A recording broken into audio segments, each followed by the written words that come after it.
नमस्कार, मैं हूं पवन त्यागी। बिहार से बड़ी खबर है और खबर यह है कि जीतन राम मांझी अब एनडीए का हिस्सा बन गए हैं। और हमने तो पहले ही ये खबर ब्रेक कर दी थी।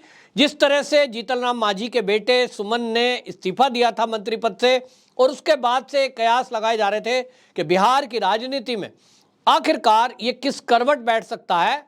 तो आपको बता दें कि हालांकि 4 विधायक इस हम पार्टी के हैं, लेकिन आने वाले चुनाव में जीतन राम मांझी कम से कम नीतीश कुमार सरकार की जो पोल खोलने का अभियान चलाएंगे, उसमें इनका बेटा अहम रोल निभाने वाला है।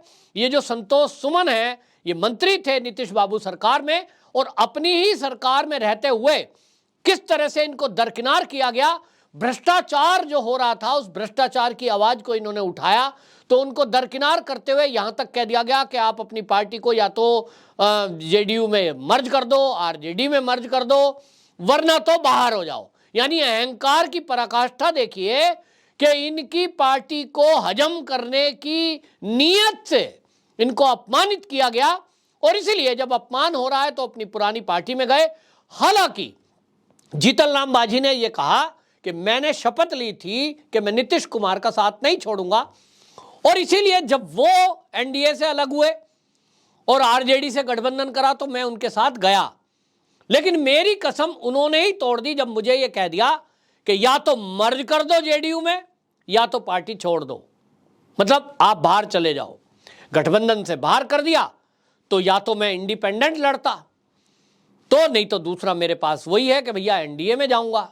अब एनडीए में जब शामिल हुए हैं तो अब खबरें ये आ रही हैं कि जीतन राम मांझी के भले ही 4 विधायक हों, भले ही बिहार की राजनीति में उनका बहुत ज्यादा ऊंचा कद ना हो, लेकिन ये हमको याद रखना चाहिए कि वो पूर्व मुख्यमंत्री हैं, भोले भाले हैं। उन्होंने कहा कि मैं पहले भी पूर्व मुख्यमंत्री, मतलब मुख्यमंत्री मुझे नीतीश के सहयोग से बनाया गया, लेकिन वो कह रहे हैं कि मेरी चलती नहीं थी, नीतीश ने ही इनडायरेक्टली उन पर कमांड रखा है, शासन प्रशासन पर।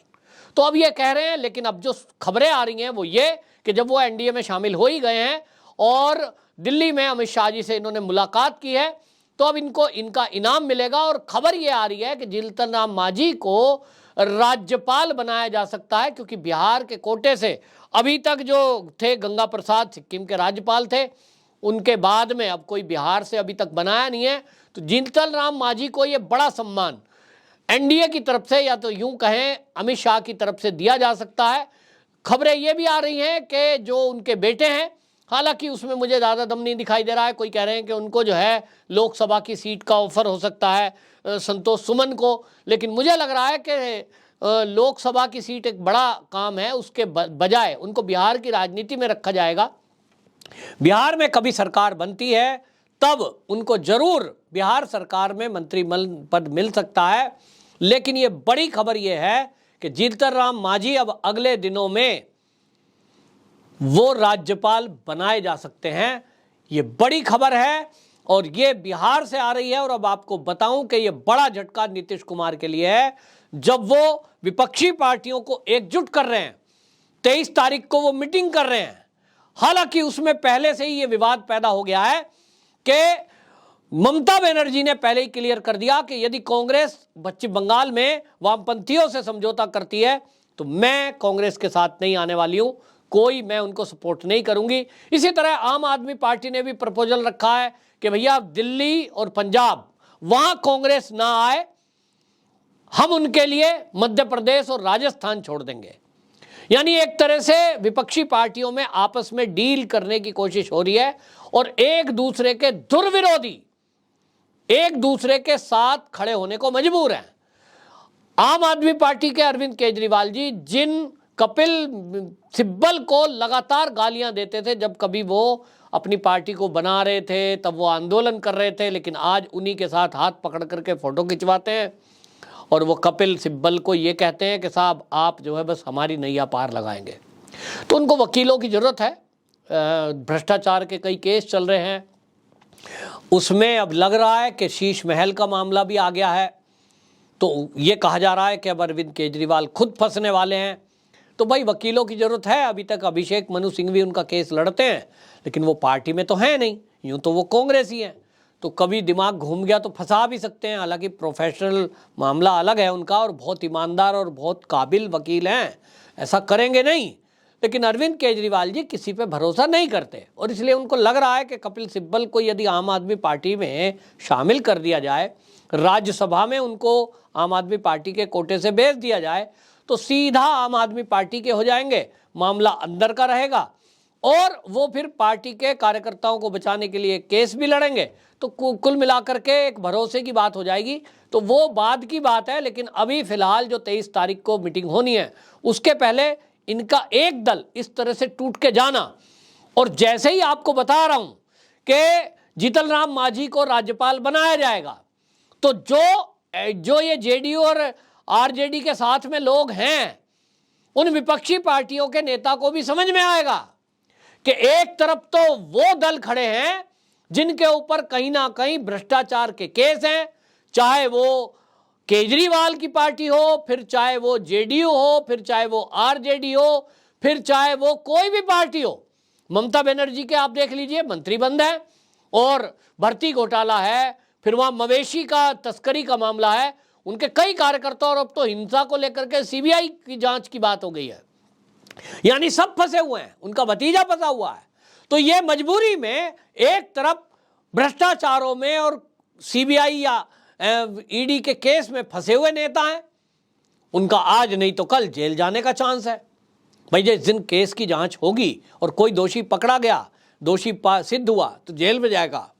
दूसरी तरफ वो दल है जिसका नाम एनडीए है, अगर वहां आते हो तो वहां क्योंकि 2024 में भी मोदी जी ही प्रधानमंत्री बनने हैं, सारे सर्वे बता रहे हैं, तो वहां आओगे तो वहां आपका मान भी होगा, सम्मान भी होगा। जीतन राम मांझी को जो इनाम मिलने जा रहा है, जो सूत्रों के हवाले से खबर आ रही है, इसके अनुसार जैसे ही जीतन राम मांझी के लिए राज्यपाल पद की घोषणा होगी, समझ लीजिए कि बाकी सबको क्लियर हो जाएगा कि एक तरफ वहां है जहां जेल जाने का चांस है, भ्रष्टाचार के केस चल रहे हैं, कल को तुम्हारा भी नंबर आ सकता है, और एक तरफ इनाम ही इनाम है जहां आप देश हित में, राष्ट्र हित में अगर खड़े होते हो तो आपकी ईमानदारी की और राष्ट्रभक्ति की कदर यदि कहीं है तो वो भारतीय जनता पार्टी के साथ आने से है, एनडीए में है। ये मैसेज भारतीय जनता पार्टी की तरफ से बिल्कुल साफ है और इसलिए ये जो विरोधी दल इकट्ठे हो रहे हैं, ये केवल कोई एक लिए खड़े हो रहे हैं कि बस किसी ना किसी तरह हम एकजुट रहें, ताकि यदि किसी एक दल के नेता को जेल में भेजा जाए तो बाकी सब मिलकर के एक सुर में चिल्लाएं, लोकतंत्र की हत्या, लोकतंत्र की हत्या, लोकतंत्र की हत्या। और यही हम नाटक देख रहे हैं कि अगर राहुल गांधी को बुलाया जाता है, ईडी कहती है भैया नेशनल हेराल्ड मामले में जो घोटाला हुआ है 5,000 करोड़ रुपए का, जरा हिसाब दो, तो सारे दल एक सुर में बोलते हैं, कांग्रेसी सड़क पे उतर जाते हैं। अरविंद केजरीवाल जी जिस तरह से भ्रष्टाचार के केस के खुलासे हो रहे हैं, अब अध्यादेश को लेकर के कह रहे हैं साहब मैं तो यही बात रखने जा रहा हूं 23 तारीख में कि मेरा जो अध्यादेश है केंद्र का, उसके विरुद्ध वोट करो ताकि मुझे ये अधिकार मिल सके कि मैं आईएएस और आईपीएस अधिकारियों के ट्रांसफर पोस्टिंग कर सकूं। हालांकि इस मामले में अभी सुप्रीम कोर्ट में केस पेंडिंग है, और आपको बता दूं जो कानून के जानकार लोग हैं उनका कहना यह है कि अगर अध्यादेश गिर भी गया तो भी सुप्रीम कोर्ट से अरविंद केजरीवाल जी को कोई राहत मिलनी नहीं है। तो फिर भी कोशिश में है, और इसी कोशिश में ममता बनर्जी भी हैं। वो कह रही हैं कि साहब कांग्रेस और वामपंथी हमारा सपोर्ट करें। अभी केंद्रीय सुरक्षा बलों की नियुक्ति को लेकर सुप्रीम कोर्ट तक पहुंच गई, सीबीआई को मना करने के लिए वो पूरा कोर्ट तक पहुंच गई। अब इस सारे मामलों में उनको लगता है कि यदि 2024 में मोदी जी आ गए तो निश्चित जानिए कि अभी तक भतीजे के खिलाफ जांच चल रही है, फिर दीदी पर भी जांच की आंच आएगी, और इसलिए इनको लगता है कि सारा विपक्ष एकजुट होकर मोदी को सत्ता से बाहर कर सकता है। हालांकि ये मुंगेरी लाल का सपना है, हसीन सपना है, ये देखने में किसी को कुछ नहीं जाता है, लेकिन जनता किसको चुनेगी ये तो जनता बता रही है। आज जिस तरह से पूरी देश में और दुनिया में मोदी जी की लोकप्रियता बढ़ी है, उनकी वर्ल्ड रैंकिंग जो है वो 77% है। इसी से आइडिया लगाइए कि मोदी जी की जनता कितनी कायल है। जिनकी लोकप्रियता दुनिया में नंबर 1 नेता पर आ रही है, तो भारत के लोग कोई मूर्ख नहीं है कि ऐसे नेता को दरकिनार करेंगे जिसके अभी तक के 9 साल के कार्यकाल में एक भी कोई भ्रष्टाचार का दाग नहीं लगा है। दूसरी तरफ वो नेता हैं जिनके ऊपर अरबों अरबों रुपए के भ्रष्टाचार के केस चल रहे हैं। तो जनता कतई नहीं चाहेगी कि उनके टैक्स की गाढ़ी कमाई भ्रष्टाचार की भेंट चढ़ जाए। ये भ्रष्टाचारी इकट्ठे क्यों हो रहे हैं ये भी जनता समझ रही है। एक दूसरे को गाली देने वाले जब एक मंच पर आ रहे हैं तो ये जनता मूर्ख नहीं है कि वो जनता इनको समझेगी नहीं, और इसलिए सारी चीजें समझ में आ रही है। आज नहीं तो कल इन सब विपक्षी पार्टियों में कई नेता ऐसे हैं जो जेल में जाएंगे और मोदी जी को ये सत्ता में आने से नहीं रोक पाएंगे। आपकी क्या राय है कमेंट बॉक्स में जरूर बताएं। वंदे मातरम।